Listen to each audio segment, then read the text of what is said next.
Well, hello and welcome to ADMG 374 Project Management, a review of Chapter 1 and Chapter 2. Let's get started.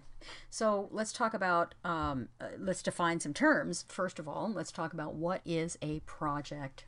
So a project, as defined by the PMBOK, which is the Project Management Body of Knowledge, which is the guideline for project managers that is produced by the Project Management Institute. Everything that we do in this class is associated with the principles of the PMI, Project Management Institute, that have been defined in the PMBOK, Project Management Body of Knowledge. Okay, just to set that, just to kind of level set that there. So as defined by the PMBOK, a project is a temporary endeavor undertaken to create a unique product, service, or result. Okay, so some things that you might want to consider when you're thinking about the difference between a project and ongoing operations. Ongoing operations are things that we do that sustain the business on a regular basis. There's a definite and distinct difference between project work and operations work. For example, if you worked making hamburgers someplace and you worked at creating that hamburger, you worked at pulling the burger off the grill, doing the bun, getting everything put onto the bun in the proper order with the hamburger, packaging that up, and then getting it out to the customer. That's operations work. That's the same thing over and over. It typically can be repetitive, but it's the kind of work that's done to sustain the business. Now, if you have been assigned to work on a project team, and on that project team, you have been asked to redesign the process by which the hamburger is created. Now we're talking about a project because we are talking about a temporary endeavor that, when it's complete, will create a new set of instructions or a new process by which you would then have individuals create that hamburger.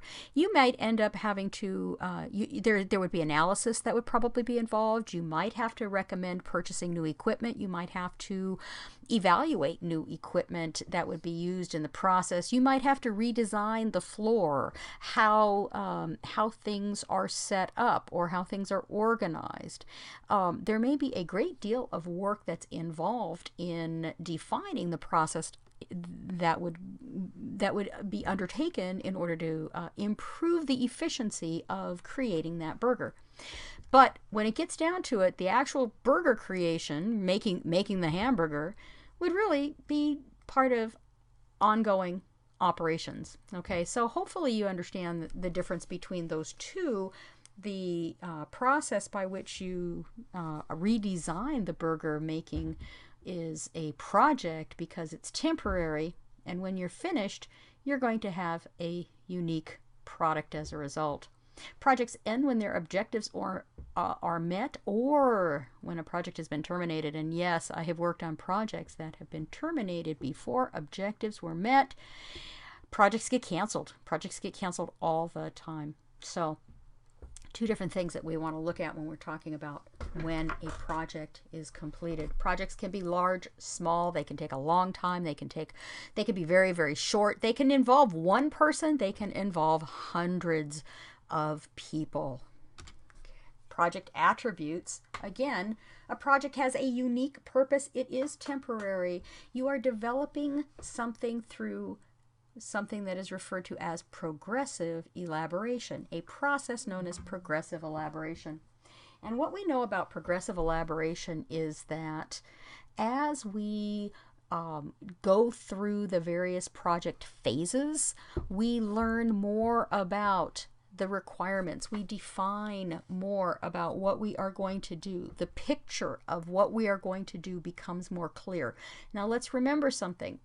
We are doing a project typically for the very first time. It is unique. It is usually something that's never been done before. So we don't know a lot about what we can expect. And as we go through, we're looking to define more of our requirements.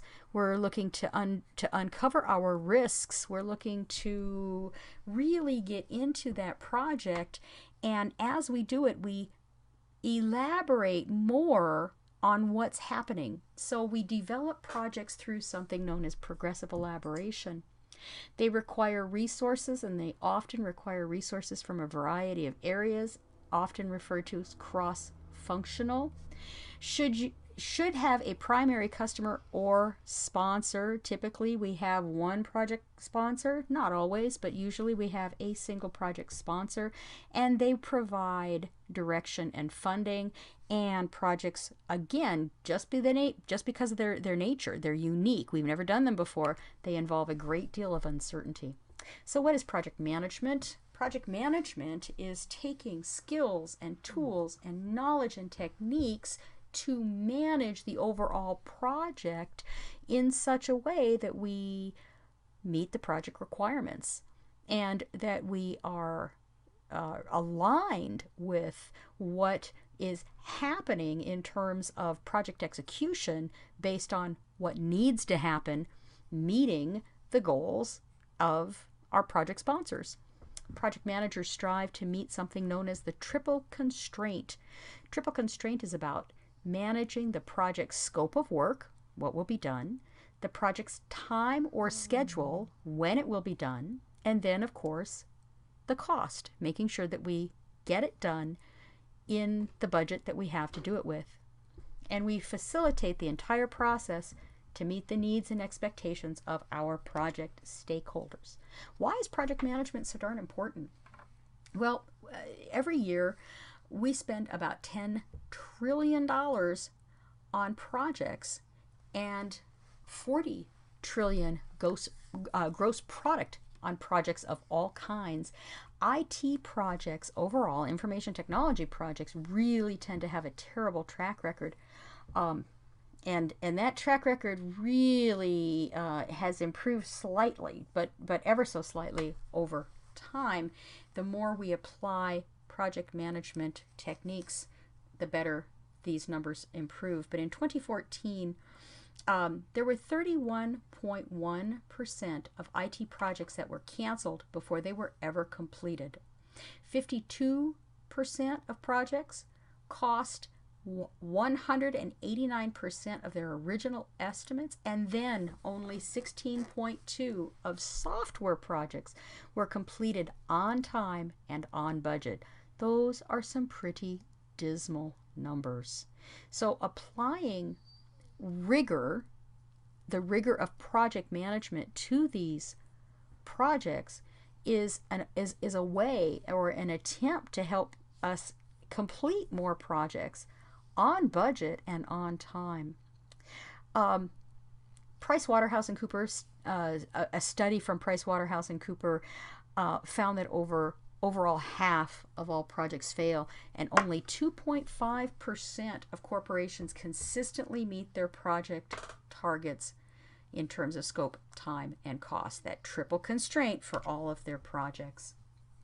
The advantages of using formal project management is you get better control over financial, physical, and human resources. You have a greater customer relations, shorter development times, lower costs typically, higher quality and increased reliability, higher profit margins, better internal coordination, positive impact, and higher worker morale. Bottom line, you have a better chance of success.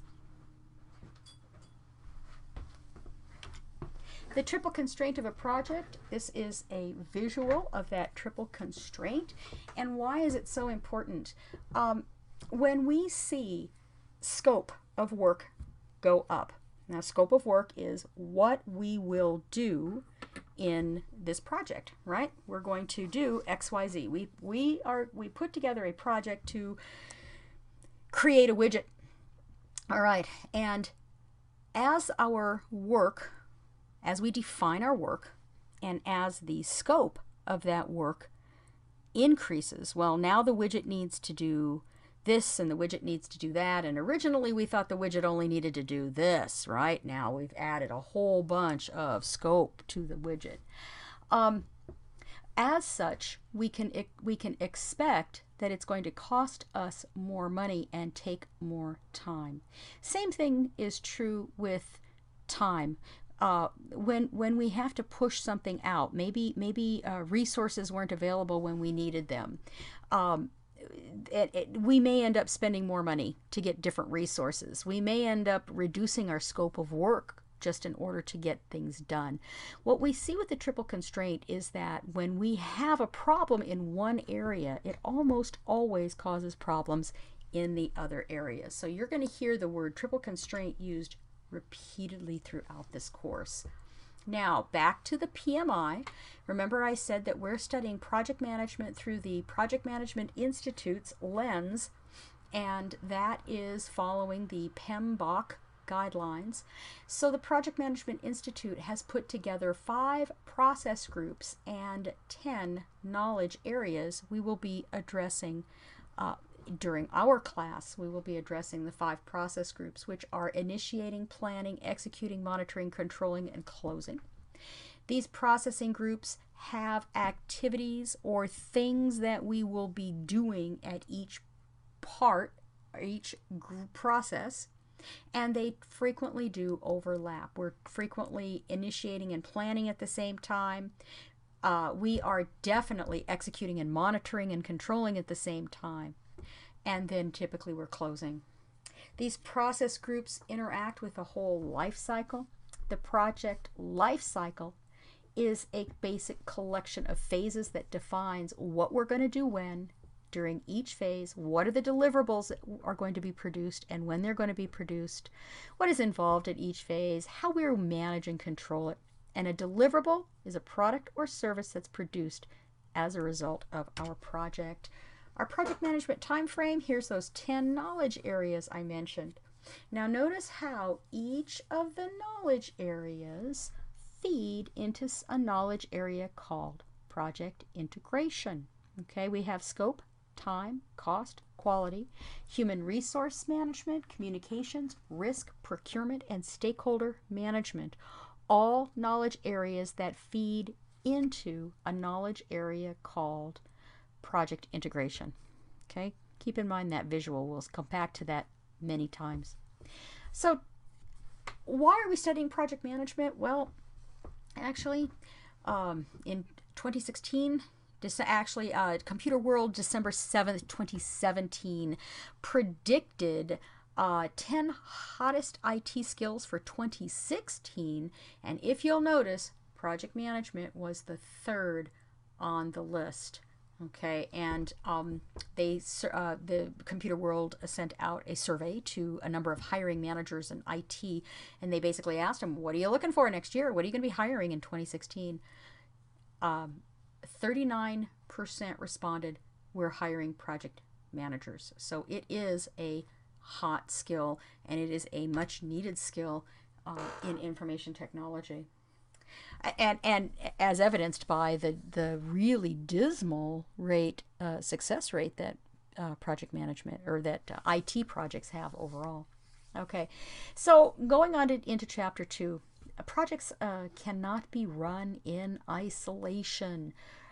Projects typically involve a broader organizational environment, and project managers need to really understand holistically how the project connects with the overall organization. Senior managers must make sure projects continue to support current business needs.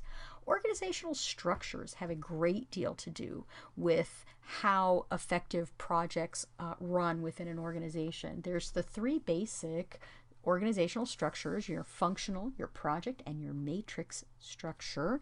And when we look at these organizational structures and their influence on how projects are done, take a look at table 2-1 and definitely take some time to go over what you're seeing here, because what you've got is a number of project characteristics, such as the project manager's authority, how budgets are controlled, what's the role for the project manager, what are some of the common titles, how are staff, administrative staff for projects given out, and these are typically very different based on the type of organizational structure that we find, and based on whether it's a functional matrix or project. So take some time to take a good look at table 2-1. Another thing that influences projects in the organization is the organizational culture. So you all know that an organizational culture are those shared assumptions and values and behaviors that define what that organization looks like. They're different depending on the type of organization, depending on different organizations, and there is a great deal of research that indicates organizational culture is by far the biggest indicator of an organization's ability to be successful. Some characteristics of organizational culture and some that directly apply to project work are things like member identity and group emphasis. Risk tolerance is huge. Organizations that have a high tolerance for risks are typically the ones that are out there promoting a variety of different types of projects with forward thinking in mind. But low risk tolerance organizations may not have a great deal of innovative kinds of projects out there because they have a low tolerance for risk, and they want to make sure that things are very successful. So conflict tolerance, there are a variety of different characteristics of organizational culture that have an influence on project work. Project managers spend the majority of their time managing their stakeholders, to the point where the PMI actually added this stakeholder management. There used to be 9 knowledge areas, and now there are 10 knowledge areas with the most recent version of the PMBOK, and that is because we've added stakeholder management. Project managers say that they spend the biggest amount of time identifying and understanding and managing relationships between project stakeholders. Senior executives, top management are playing an incredibly important role as stakeholders. So you will find that the biggest amount of your time will be spent in managing your stakeholders. The importance of top management. They are key to a project getting things like funding, commitment. If you don't have top managers' commitment to your projects, you may not get resources from other departments that you need. You need championship. You need top management in agreement that your project is worthy and that you're getting the money, the funding, the resources needed. So top management buy-in and commitment is extremely important in projects. Projects phase, I mentioned this once before in a previous slide. Project phases and project life cycle.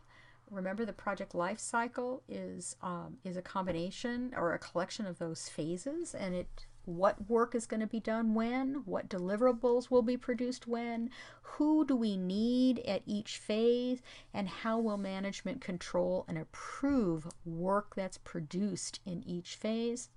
And you're going to hear the word deliverable over and over and over again. A deliverable is something that's produced as a result of the project. Now, a deliverable might be a project management document. A deliverable might be something that is actually part of the project. Maybe your project is to produce a website. Okay, so part of the deliverable may be maybe one portion of content pages, one category of content pages for that website might be a deliverable. Or the risk management plan, a project management document, may be a deliverable as part of your project. So keep that in mind as well. More on project phases. Early in the project life cycle, we typically find we need the fewest resources because mostly what we're doing in the early phases is we are going through project initiation and planning. Typically, we don't need as many resources at that time. our level of uncertainty or our risk is the highest because we really don't know what we're doing yet. We're planning, we're uncovering, we're peeling back the layers of the onion to determine exactly what we're going to do. Project stakeholders have the greatest opportunity to influence the project because that's where we're getting our requirements from. Remember, our project requirements are coming from our stakeholders. So at this point is where we are getting the greatest amount of influence. Now in the middle phases, we are executing. We are executing. We are getting the work done. So our uncertainty is kind of leveling off. The more we execute, the closer we get to completing the project, the less uncertainty we have. However, in these middle phases is when we need the resources, the greatest number of resources. And then of course in the final phase, we are focused on making sure that we have met all project requirements and that we get sponsor approval. And that's what I have for you for Chapter 1 and Chapter 2. Don't hesitate to ask if you have any questions. You can email me or reach out to me through Skype. Thanks for listening.